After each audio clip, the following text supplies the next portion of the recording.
Hello everyone and happy Christmas. Just thought I'd do a quick update, maybe it won't be quick, on my bike. So yeah, after the Gears of Disaster fiasco, I have converted it successfully into a single speed with a throttle. So this is the throttle, it's really good.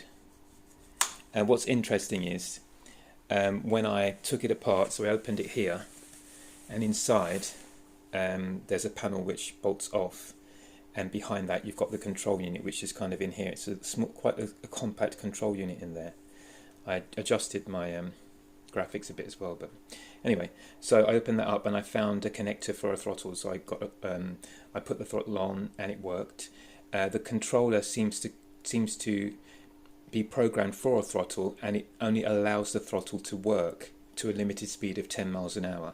And that's actually, I think I understand why I did that. I think it might be less efficient. Well, of course it will be less efficient than the pedal actuated or pedal assistance motor, because you have to be contributing to the torque of the motor for the motor to kick in. So you're necessarily going to be helping with battery consumption. So that makes sense. But it's interesting how that worked. It was very surprising in a good way. So this is what it looks like at the rear end now.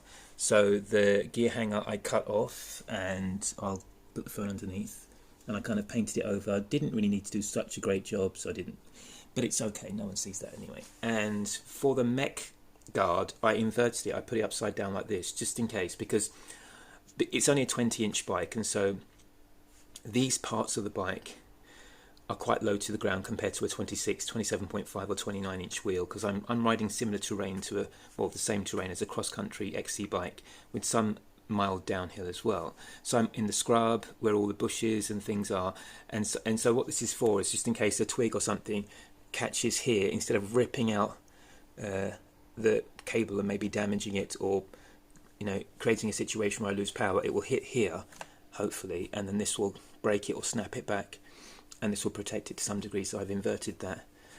Hopefully that will work. I had to reattach and re-glue my chain guard.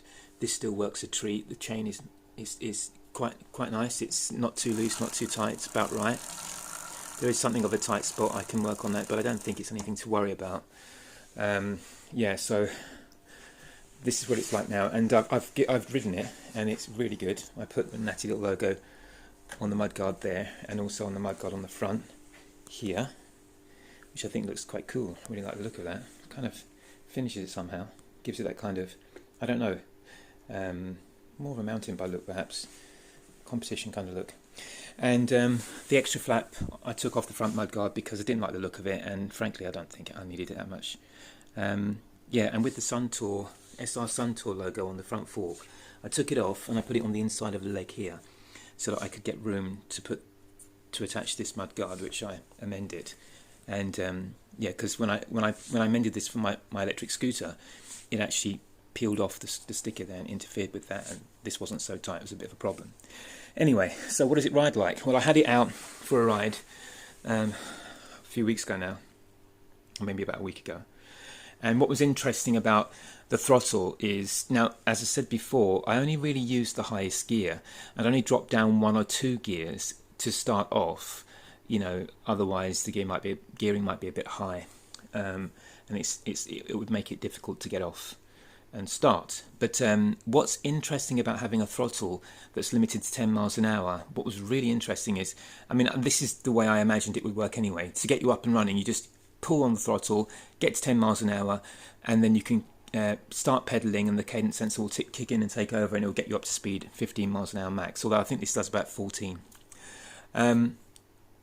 And so that works. But another kind of bonus with it, another interesting kind of consequence, if you like, is when you get bogged down in mud, whereas usually I would need to drop down a few gears and balance and try and pedal out of it, because the torque comes in so instantaneously without me having to pedal and then wait for one or 1.5 rotations for the cadence sensor to kick the motor in.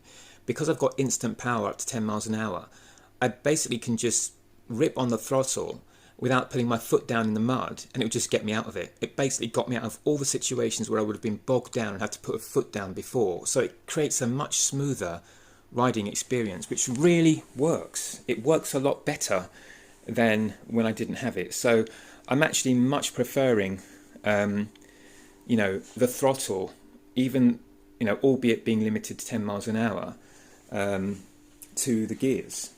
Because out on the trails, as well as just starting off, it's actually more effective, I think. So, and it's just a much simpler, more straightforward process. And at a push, I can still ride this without the motor anyway, because the bike actually doesn't feel that heavy. So anyway, that's just a quick update on the current state of my experiment bike. Another thing I found was I updated the shock here. I actually got a shock that was an inch or just over an inch longer, and it gave the bike much more travel, but it highlighted something. Remember when I talked about little chips starting here? That's because the bike actually flexes here. Because there is a bolt here, when the suspension is engaged, this becomes another pivot point. Now, I've only got about an inch, maybe an inch and a bit here at the moment, and it isn't really much of an issue. You might get the odd bit of chipping, but when I put the extra shock on, it was very interesting. You could visibly see this gap open and close on itself. And I took it off because I think it would overstress the frame there, and these are incredibly sturdy. This is a very sturdy bolt, and this is an extremely sturdy, hinge. However, I think that would loosen, and also magnesium, like aluminium, doesn't really have much, if any, elasticity. So any wear here, things would begin to rattle. So I think it's been designed for this kind of travel I've got now, maybe even a bit less, because, as I say, the shock that was on it before was a bit of a chocolate teapot. But I don't want to push it. I think it would make for a plusher ride, but I think this is how it's going to be now. Anyway, so that's my update on my grey cell PXID experimental, off-road build. Still having fun with it. If I make any more changes, I will update you, and I'll see you in the next one. Bye. Oh, and happy Christmas, by the way.